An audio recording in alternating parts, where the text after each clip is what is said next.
What's up everyone? In this video, we'll be covering some unpopular silver bullets that can be used against some of the most common archetypes in Magic the Gathering.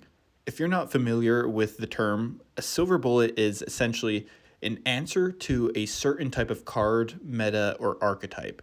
So for example, Opposition Agent is a silver bullet against tutors, Rest in Peace against graveyard strategies, and let's say Rakdos Charm can be used as a silver bullet against go-wide decks.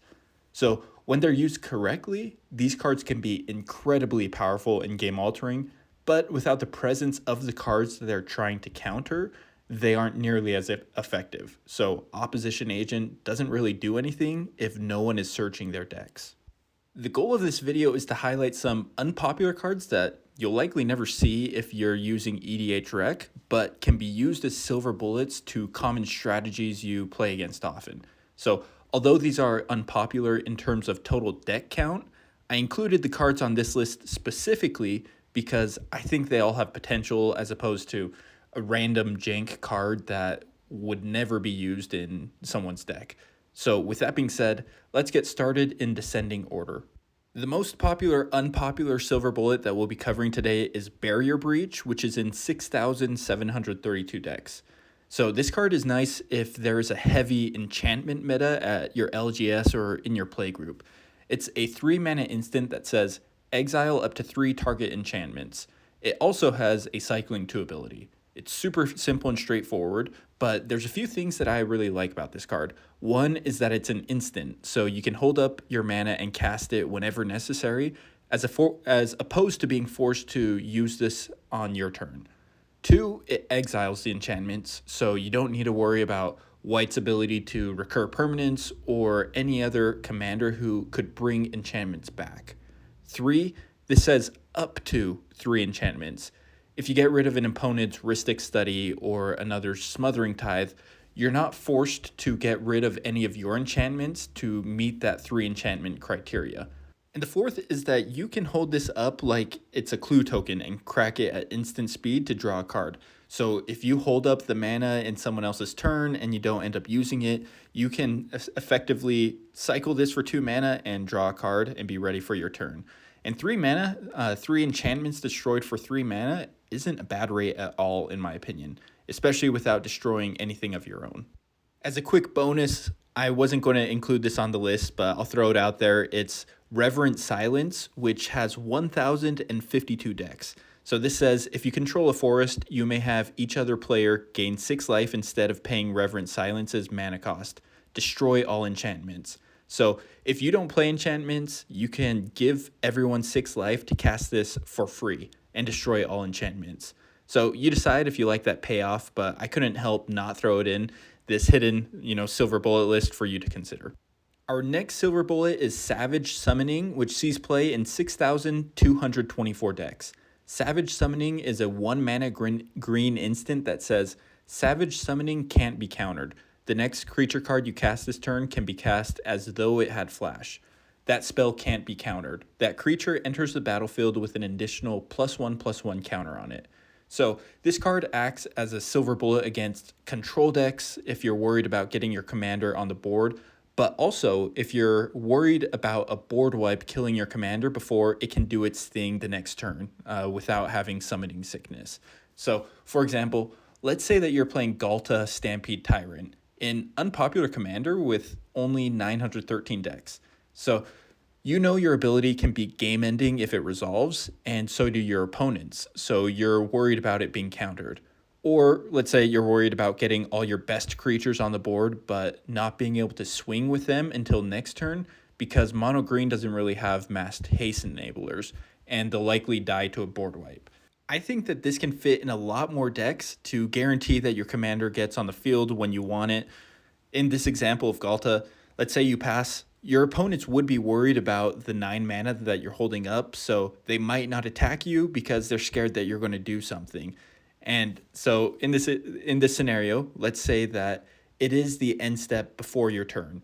You cast this card, and then you're able to flash in your uncounterable commander and an army at the end step before your turn begins, so you're protected against sorcery speed board wipes.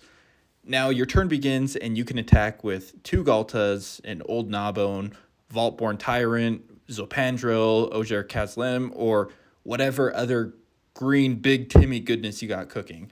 So whether you're a mono green or multicolored commander that you have worried that you might not be able to cast it or you want to be able to swing with it the next turn, then give this card a shot. Up next is Dingus Staff, which is played in 6,017 decks out of over 5 million that can play it. This is a 4-mana artifact that says whenever a creature is put into any graveyard from play, Dingus Staff deals 2 damage to that creature's controller.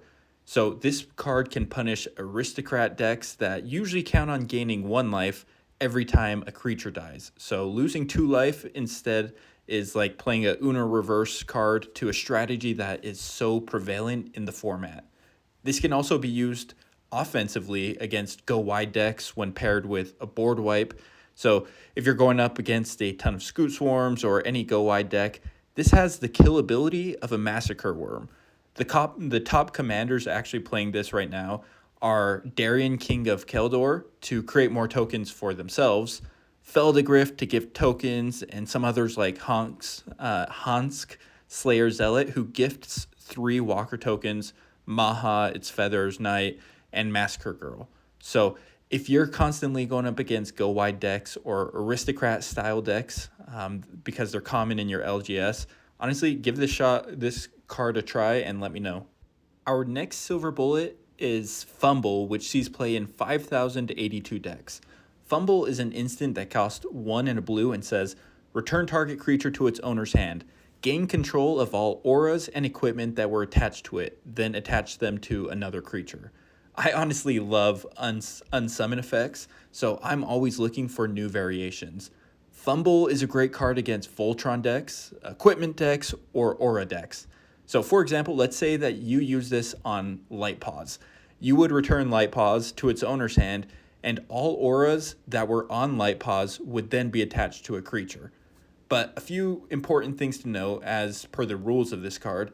The auras and equipment must be attached to a creature if possible. So if you don't own any creatures, they would need to be attached to an opponent's creatures. It's also important to note that Fumble doesn't target the creature that it attaches the auras and equipment to. So you can attach auras and equipment to creatures you can't target, like opponent's creatures with hexproof. Maybe Ariat players can use this offensively to gain control of evasive creatures. Who knows? The decks that you play against don't even need to be a dedicated Voltron or equipment or aura deck to have a lot of value. Use this to grab a Sword of the Animate or a Helm of the Host. With this card being a silver bullet, the floor is slightly overcosted unsummon, but the ceiling can be game-changing if you effectively take control of a whole arsenal of equipments or auras. Up next, with 4,777 decks, is Seedtime. Seedtime is a 2-mana instant that says, play Seedtime only during your turn. Take an extra turn if an opponent played a blue spell this turn. So this is pretty clear, and it's a very unique silver bullet effect. Rather than trying to punish or prevent the control player from playing counterspells, count on it happening and reward yourself for doing so. For them doing so, more like. Do you play a commander that likes to cast big spells, or are you used to being the arch enemy and seeing counterspells cast in your turn? Then this is a funny and cheap spell you can cast in response that can swing the game. Did one of your top decks with a Tali Primal Conqueror get countered, or did someone counter your big Dino Stompy Overrun spell? If so, roll it back again next turn. This is a great example of what a silver bullet is. It can have a game-changing effect against the meta that it's trying to play against, but it really doesn't do anything if no one is playing blue, or you aren't the target for blue interaction during your turn. So kind of look at what's common in your play group or at the LGS, and if you're used to getting countered all the time, then swap this into one of your decks. Up next, we have Void Mirror, which is in 3,484 decks. Void Mirror is a 2-mana artifact that says, whenever a player casts a spell, if no colored mana was spent to cast it, counter that spell. So if you're sick of playing against free spells like Deflecting Swat, Fierce Guardianship, Deadly Rollick, Commandeer, the flare cycles, we got Force of Negation, Force of Will, Chrome Mox, Mox Amber, or even Phyrexian mana spells, this can be an answer. This also works against any cast from Graveyard or Exile for free effects like Plot or Suspend costs. This is kind of like the unpopular sibling to Vexing Bauble, which is in 27,000 decks as opposed to 3,400. But this can actually do more work against Eldrazi decks or heavy artifact decks that are in your meta. So if free spells of any kind or colorless Eldrazi and artifact decks have been kicking your butt, then try this card out. We're halfway there, so just wanted to check in to see how everyone's doing. I also wanted to throw out a question to see if there's any interest, but I'm thinking of doing a Patreon, just super cheap, for a unpopular Discord where people can share deck lists, also spell table games for commanders under 1,000 decks or whatever criteria we set up. I'll also be creating a spreadsheet of crowdsourced unpopular cards that everyone loves that you can add to. You can also filter for CMC, typing, descriptions, what the card does, etc. But I'm still thinking of things, but if there is interest, just let me know and maybe I'll have that ready for the next video. Backlash is next, which sees play in 3,475 total decks. Backlash is a 3-mana instant that says, tap target untapped creature. That creature deals damage equal to its power to its controller. So if Rakdos is a silver bullet against go wide decks, that sees play in 166,197 decks, this is the counterpart that punishes go tall decks. So granted, it isn't a modal spell like Rakdos Charm is, but it can lead to equally memorable kills. This card is great against Voltron decks, but keep in mind that Voltron commanders will typically have Shroud or Hexproof, so they won't be valid targets. But someone doesn't need to be playing Voltron to be planning to swing for lethal, but get tapped with their biggest creature before combat even begins and no attack triggers happen, and they could die from their biggest creature attacking themselves. What I think that this is a great silver bullet for is all of the Craterhoof Behemoth abusers out there. If it's late enough in the game that they're casting Craterhoof Behemoth as the last hurrah, to wipe out the remaining players, it's pretty likely that their life total is low enough that they can be one-shot from their own Craterhoof Behemoth, essentially being flung to their face. If they don't die, preventing their biggest creature from attacking might throw off all the mental math calculations that they did in their head, enough to disrupt their plans for lethal on the entire board so they don't kill everyone, they're all tapped out, and someone else can take the win. We now have Leyline of Singularity with 3,270 decks. Leyline of Singularity is an enchantment that costs 2 and 2 blue and says, if Leyline of Singularity is in your opening hand, you may begin the game with it in play. All non-land permanents are legendary. So what does that mean? Goodbye treasure tokens, goodbye creature token decks, and goodbye any deck that wants to amass a lot of any token or creature of any kind. While you could have this in your opening hand, this acts as a pseudo board wipe to any critical mass of treasure tokens, clue tokens, zombie tokens, or vampire tokens, which might be coming out more often, or fill in the blank. If you're an Orvar player, a mono blue Sakashima player, or a mirror box player, then go crazy. There isn't much more I have to say about this, but if you're frequently losing to treasure decks or token decks in your meta, then this is a silver bullet that you should try out. We are now sub 2,000 decks with Tunnel Ignus, which sees play in 1,928 decks. This is a 2-mana creature that says, whenever a land enters the battlefield under an opponent's control, if that player had another land enter the battlefield under his or her control this turn, Tunnel Ignus deals 3 damage to that player. So this one is pretty straightforward. If you're sick of playing against landfall decks, especially ones that abuse fetch lands to get multiple landfall triggers in a turn, then this little guy can put in a ton of work. I think that land-based decks are one of the strongest archetypes, largely because people frown on land destruction, so It's a permanent ramp that is protected by a taboo unspoken rule. Artifact decks are susceptible to a Vandal Blast, but you're the bad guy if you destroy any bit of lands en masse. I mean, just look at the comment section of my most recent video where I said Wave of Vitriol can be a good card. Many people went up in arms about the recommendation as an underplayed game ender, which, hey, I get it. I actually don't play that card if I've never met people before. And when I do play it with my friends and my play groups that I play with often, I do mention that I have the card. But no one has ever actually gotten mad about it because it replaces the lands that are destroyed and mostly punishes greedy mana bases that never suspect anyone to interact with their lands and could fold to a blood moon. But anyways, I digress. What I'm trying to get at is if you play against a lot of landfall decks, the other silver bullet of land destruction is frowned upon, so pinging an opponent for 3 each additional landfall is a good alternative. Other silver bullets do exist out there, like Confounding Conundrum, but those are too popular for me to be covering in a video that is supposed to be sharing unpopular cards. Shadow of Doubt is next, which sees play in 1,847 decks. This is a 2-mana instant that says, players can't search their libraries this turn. Draw a card.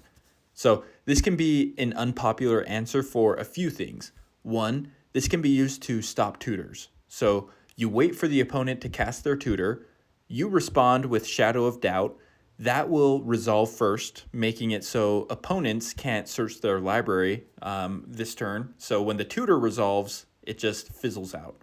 I know, this is Dimir colors, so why would anyone run this when you can just run counterspells? And honestly, that's a fair point. If you know tutors are abundant in your playgroup or in your meta, this won't likely be a dead card just as much as Opposition Agent isn't a dead card. And worst case scenario, you can cast this before your turn because unlike a counterspell, you don't need to have any targets to cast this spell. You can just use it as a cantrip if you need to draw a card. A few other instances where Shadow of Doubt can be used where counterspells can't is to counter a person's fetch land. I don't know how often you'd do this. I've never done this or seen it happen, so I don't know how people would react if you used it as land destruction. But essentially, they crack their fetch land. You cast this in response when they can't search their library for a land, and that goes to their graveyard. So they're effectively down a land, and you're up a card with card draw. Number 2 is to stop people from ramping from other spells like Path to Exile, for example.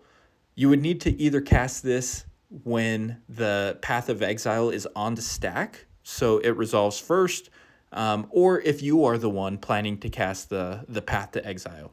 So you cast Shadow of Doubt, wait for it to resolve successfully, then cast Path to Exile. So that you would be exiling the biggest threat with no upside for the enemy, and you draw a card. Number 3 is to stop any activated abilities of permanents already on the board. So when it would already be too late to cast a counterspell, unless you run stifle effects, which is actually a topic for another video. So let's say a Bilbo Birthday Celebrant player somehow managed to make it over 111 life, and they activate the ability. In this case, a regular counterspell wouldn't do anything, but Shadow of Doubt can be cast in response. Bilbo would still be exiled, but they wouldn't be able to search their library. Some other common examples could include Zur the Enchanter, Burnished Heart, we got Fauna Shaman, Magda, Brazen Outlaw, Protean Hulk, or Yisan the Wanderer Bard. We're getting down to the wire now with 2 left. False Cure is up next with 1,335 decks. So this is a 2-mana instant that says, until end of turn, whenever a player gains life, that player loses 2 life for each 1 life he or she gained. So life gain decks can get out of hand pretty crazy. This is a great response, for cards that have a huge burst of life gain. Let's say someone casts Benevolent Offering, for example, and gains 20 life. You cast this, and instead of gaining 20 life, they now lose 40 life. This is also an answer to Aristocrat decks who have payoffs on the battlefield with cards like Blood Artist, Bastion of Remembrance, or Azulaport Cutthroat.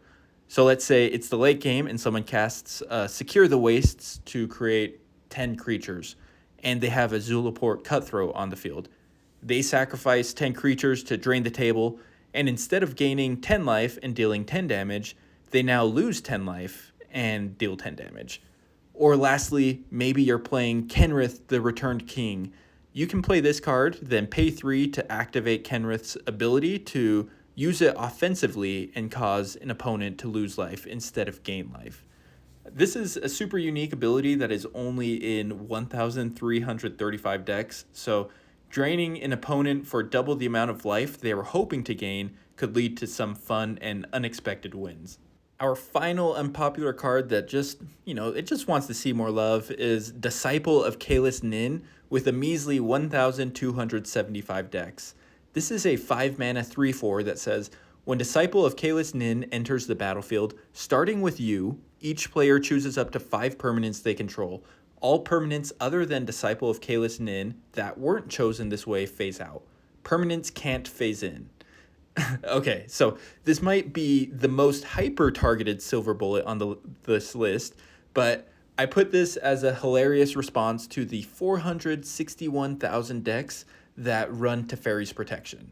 So it would be absolute cinema if someone did this, but the idea is to cast this after the Teferi's Protection has resolved, and it's going around the table during the turn when they're effectively protected and they can't die. You cast Disciple, and this acts as a temporary board wipe, minus 5 permanents for each player, including you, until Disciple is gone. But all of Teferi's Protection players' permanents are already phased out, including their lands, and they can't phase in until Disciple is gone.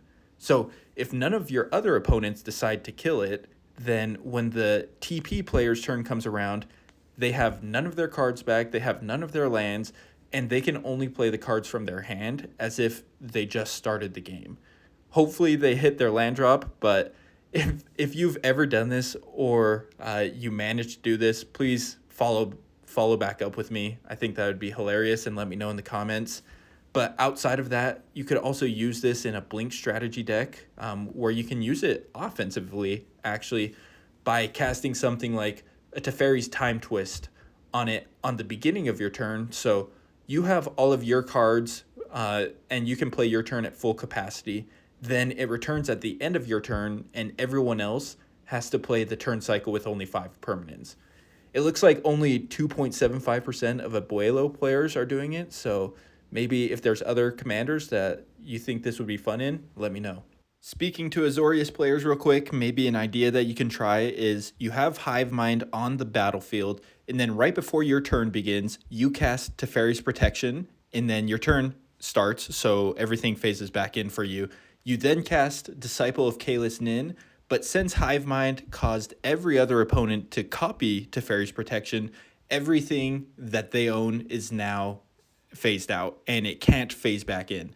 And then they need to start the board back over, and you're free to attack them after their turn cycle goes back because their permanents won't phase back in, but the damage prevention clause has ended. So it kind of gives you a chance to try and kill the board that way.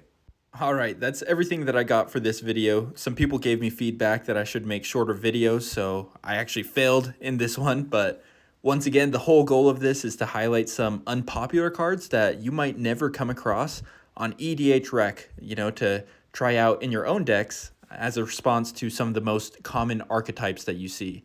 If there's any cards on the list that you've never heard of before or you think are just interesting enough that you might want to try out, please let me know, and also maybe what commander or deck you're thinking of putting it in, because I just love hearing about everyone's brews, what decks you enjoy playing, and I'd love to hear what other silver bullets that you play that you just really love. I appreciate you all being here. Thanks everyone for taking the time to listen and watch this, and I'll see you next time.